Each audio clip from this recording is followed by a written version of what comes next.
आज मेरो बहिनी सीतास्माको बर्थडे। यसरी हामीले सानो चिटिक्क परेको बर्थडे मनायौँ गाइज। र यहाँ केकहरू काट्दैछिन्। यसपालि केक काट्न चाहिँ एकदमै एक्साइटेड थिइन् बहिनी। र पोहोर चाहिँ एकदम रोइरहेको थिइन्, किनभने ऊ सानै थियो नि त, उसलाई केही थाहा थिएन।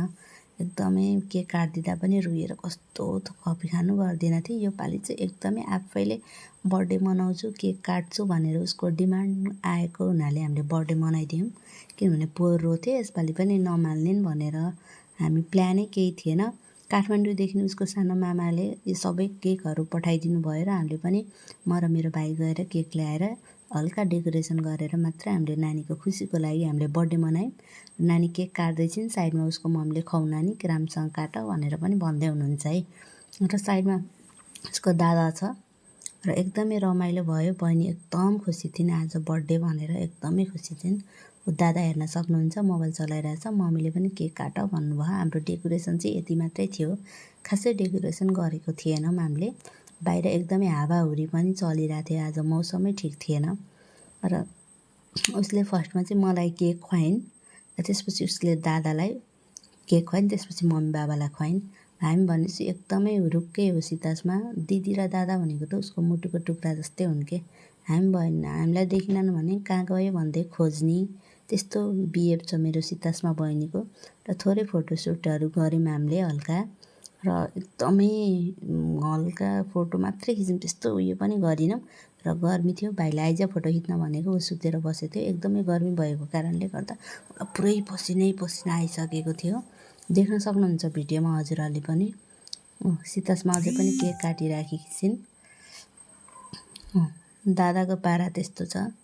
त्यही पनि एनिवेज थोरै मैले मेरो बहिनीसँग टिकटक बनाएँ, आउन बहिनी भनेर जबरजस्ती काखमा राखेर टिकटक बनाएँ।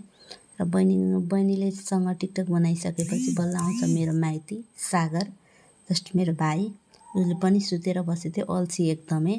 बल्ल फकाएर मैले टिकटक बनाएँ। यो टिकटक बनाउँदाखेरि मैले 1000 रुपियाँ दिन्छु भन्ने डिमान्डमा उहाँले टिकटक बनाउनु भएको, महाराजा साहेबले। र बर्थडे सर्थडे मनाइसकेपछि हामी जाऊँ न त सिजी भनेर मैले चाहिँ बहिनीलाई सिजीमा लगेर खेलाउँछु, सिजी ल्यान्डमार्कमा भनेर बहिनीलाई लिएर गएँ सिजी ल्यान्डमार्क। अब हेर्न सक्नुहुन्छ त्यहाँको भ्युजहरू पनि कस्तो राम्रो राम्रो छ। उज्यालै छ, किनभने हामीले बर्थडे एकदमै छिटो मनायौँ कि, किनभने भाइलाई ड्युटीमा जानु थियो। त्यही भएर पनि हामीले बर्थडे एकदम फास्ट मनायौँ। र अब हामी जेब्रा क्रस कटेपछि हामी टक्क सिजी ल्यान्डभित्र पस्छौँ। एकदमै रमाइलो छ है बच्चाहरूलाई खेलाउनलाई। आज बहिनीको दिन पनि थियो, त्यसैले बहिनीले जे भने त्यही बिहानदेखि हामीले गरि नै रहेछौँ। र हेर्न सक्नुहुन्छ बहिनीको लागि हामीले टक्क सानो भिडियो बनाएको थियौँ। हजुरहरूले लाइक कमेन्ट सब्सक्राइब गर्नुहोला। हामी एकछिन अब त्यहाँ घुम्दैछौँ। अब हामीलाई कपडाहरू लिन थियो, सामानहरू लिन थियो।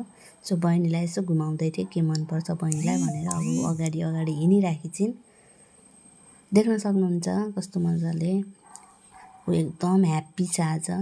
थ्याङ्क यू सो मच मामा, यतिको लागि हामीलाई सोच्नुहुन्छ, हामीलाई यति धेरै माया गर्नुहुन्छ सानो मामा। सो हजुरलाई एकदमै माया छ। र बहिनी अब लिफ्टमा चढ्छु भनेर पुरै तयारीका साथ छिन्। ल हेर्न सक्नुहुन्छ बहिनी। र मैले माथि पनि लिएर आइसकेको छु बहिनीलाई। अब बहिनी खेल्छे। अब 50% ओपन रहेछ आज, के चलिरहेको हुन्छ है सिजी ल्यान्डमार्कतिर। हेर्न सक्नुहुन्छ हामी कपडाहरू हेर्दै गएको थियौँ। हामीलाई अलिकति सपिङ पनि गर्न थियो गाइज। सो हजुरहरूलाई हाम्रो सानो भ्लग कस्तो लाग्छ प्लिज लाइक कमेन्ट गरेर जानुहोला। मैले खासै भ्लग त बनाउन्न, तर आज बहिनीको बर्थडे भनेर हालौँ न त छोटो मिठो भनेर मात्रै यसो मैले ट्राई गरेको। कस्तो छ अब हजुरहरूले प्रतिक्रिया जनाइदिनु होला। सो ल देख्न सक्नुहुन्छ बहिनी यसरी खेलिरहेको छिन्।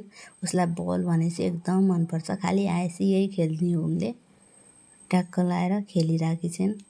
उसले साथीहरू पनि भेटिन् 2-3 जना। देख्न सक्नुहुन्छ प्रत्यक्ष रूपमा बहिनी कसरी खेलिरहेकी छिन्। अब एकछिनपछि हाम्रो घर जाने बेला हुन्छ। त घर जाने भिडियो चाहिँ मैले बनाइनँ, किनभने मलाई एकदमै गर्मी पनि भएको थियो र एकदमै थकाइ पनि लागेको थियो। त्यही भएर मोबाइलको चार्ज पनि एकदम डाउन भइसकेको थियो मेरो। So guys by. बहिनीले पनि बाई गरे। ल लाइक कमेन्ट एन्ड सब्सक्राइब गर्नु नभुल्नुहोला। So thank you so much everyone.